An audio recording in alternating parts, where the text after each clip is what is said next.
Lecture de la première lettre de Saint Jean. Bien-aimés, voyez quel grand amour nous a donné le Père pour que nous soyons appelés enfants de Dieu, et nous le sommes. Voici pourquoi le monde ne nous connaît pas, c'est qu'il n'a pas connu Dieu. Bien-aimés, dès maintenant, nous sommes enfants de Dieu. Mais ce que nous serons n'a pas encore été manifesté. Nous le savons.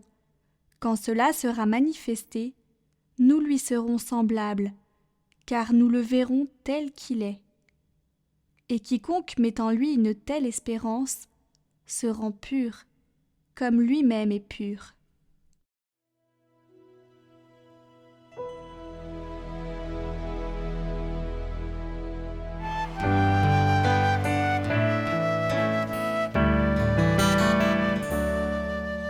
Le Seigneur est ma lumière et mon salut.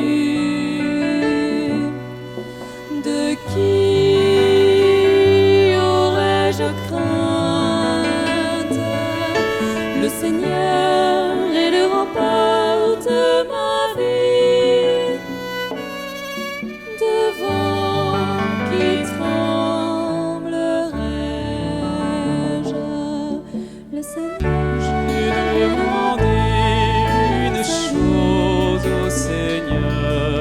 La seule que je cherche, habiter la maison du Seigneur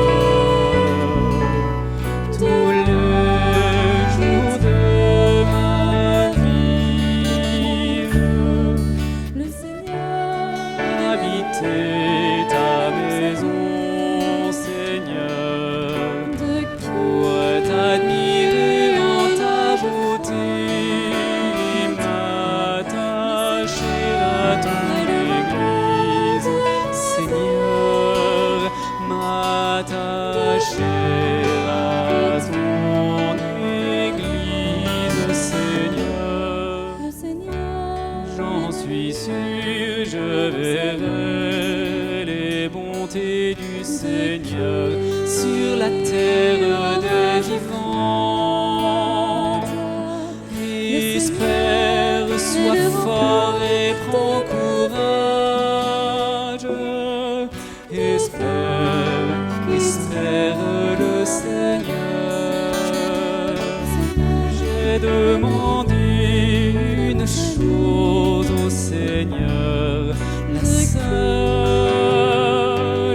que je cherche, habiter la maison du Seigneur tous les jours de ma vie. le Seigneur est ma lumière et mon salut. De qui aurais-je crainte? Le Seigneur est le rempart de ma vie. Devant qui tremblerais?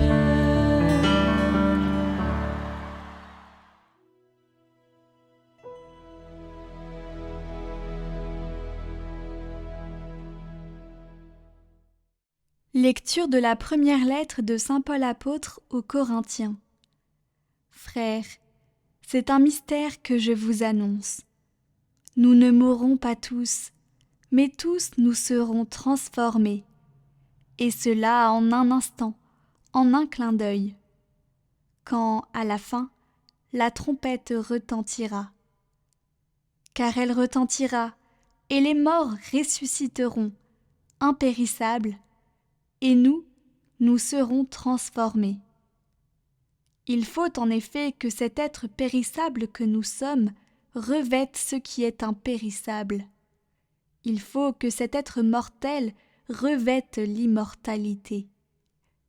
Et quand cet être périssable aura revêtu ce qui est impérissable, quand cet être mortel aura revêtu l'immortalité, alors se réalisera la parole de l'Écriture. La mort a été engloutie dans la victoire. Ô mort, où est ta victoire? Ô mort, où est-il ton aiguillon? L'aiguillon de la mort, c'est le péché. Ce qui donne force au péché, c'est la loi. Rendons grâce à Dieu qui nous donne la victoire par notre Seigneur Jésus-Christ.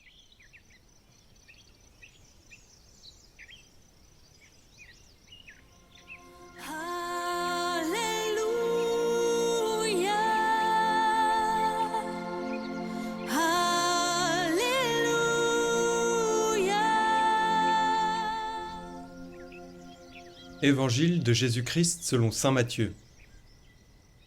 En ce temps-là, Jésus disait à ses disciples : Quand le Fils de l'homme viendra dans sa gloire et tous les anges avec lui, alors il siégera sur son trône de gloire. Toutes les nations seront rassemblées devant lui. Il séparera les hommes les uns des autres, comme le berger sépare les brebis des boucs. Il placera les brebis à sa droite et les boucs à sa gauche. Alors le roi dira à ceux qui seront à sa droite : Venez, les bénis de mon Père, recevez en héritage le royaume préparé pour vous depuis la fondation du monde. Car j'avais faim, et vous m'avez donné à manger. J'avais soif, et vous m'avez donné à boire. J'étais un étranger, et vous m'avez accueilli. J'étais nu, et vous m'avez habillé. J'étais malade, et vous m'avez visité. J'étais en prison, et vous êtes venus jusqu'à moi. Alors les justes lui répondront : Seigneur, quand est-ce que nous t'avons vu ? Tu avais donc faim, et nous t'avons nourri ? Tu avais donc soif, et nous t'avons donné à boire ? Tu étais un étranger, et nous t'avons accueilli ? Tu étais nu, et nous t'avons habillé ? Tu étais malade ou en prison ? Quand sommes-nous venus jusqu'à toi ? Et le roi leur répondra : Amen, je vous le dis, chaque fois que vous l'avez fait à l'un des plus petits de mes frères, c'est à moi que vous l'avez fait. Alors il dira à ceux qui seront à sa gauche : Allez-vous-en loin de moi, vous les maudits, dans le feu éternel préparé pour le diable et ses anges. Car j'avais faim, et vous ne m'avez pas donné à manger. J'avais soif, et vous ne m'avez pas donné à boire. J'étais un étranger, et vous ne m'avez pas accueilli. J'étais nu, et vous ne m'avez pas habillé. J'étais malade et en prison, et vous ne m'avez pas visité. Alors ils répondront, eux aussi : Seigneur, quand avons-nous vu avoir faim, avoir soif, être nus, étrangers, malades ou en prison, sans nous mettre à ton service ?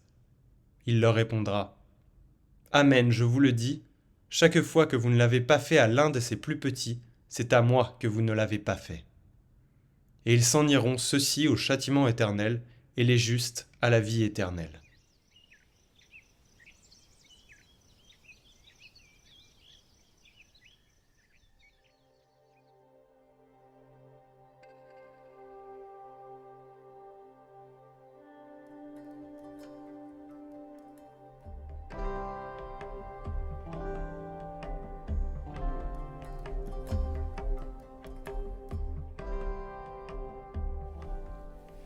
Et ils s'en iront, ceux-ci au châtiment éternel, et les justes à la vie éternelle. Chers amis, nous prions aujourd'hui pour les défunts, nous prions pour les proches qui nous ont quittés, nous supplions le Seigneur en leur faveur, parce que nous pensons qu'ils ne sont ni au paradis, ils n'auraient plus besoin alors de nos prières, ni en enfer, car alors ce serait trop tard. Donc autrement dit, nous prions pour les âmes du purgatoire. Les âmes du purgatoire. Alors qu'est-ce que le purgatoire ? Petit rappel avec le catéchisme au numéro 1030. Les âmes du purgatoire sont ceux qui meurent dans la grâce et l'amitié de Dieu, mais imparfaitement purifiés, bien qu'assurés de leur salut éternel, ils souffrent après leur mort une purification, afin d'obtenir la sainteté nécessaire pour entrer dans la joie du ciel. Ou autrement formulé par le saint curé d'Ars, c'est l'infirmerie du bon Dieu, c'est l'antichambre du ciel. Ainsi, l'existence du purgatoire n'est pas une mauvaise nouvelle. Reconnaître que les défunts de nos familles ne sont peut-être pas au ciel, mais au purgatoire, n'a rien de triste. À titre personnel, je continue de célébrer des messes pour mes grands-parents. Je crois fermement qu'ils ne sont pas en enfer, mais je n'ai pas la certitude qu'il soit au ciel.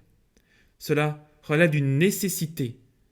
Ne peut voir Dieu que celui qui a un cœur ajusté à l'amour éternel. Et comme le nôtre est rarement converti aux béatitudes au moment de notre mort, il convient que le Seigneur le travaille encore, comme un potier, afin d'en faire une œuvre digne d'entrer dans la Jérusalem céleste. C'est l'infirmerie du bon Dieu. Chers amis, notre vie terrestre est un pèlerinage qui a pour but de nous aider à rejoindre le ciel. En théorie, notre vie sur cette terre devrait nous suffire pour aller au ciel.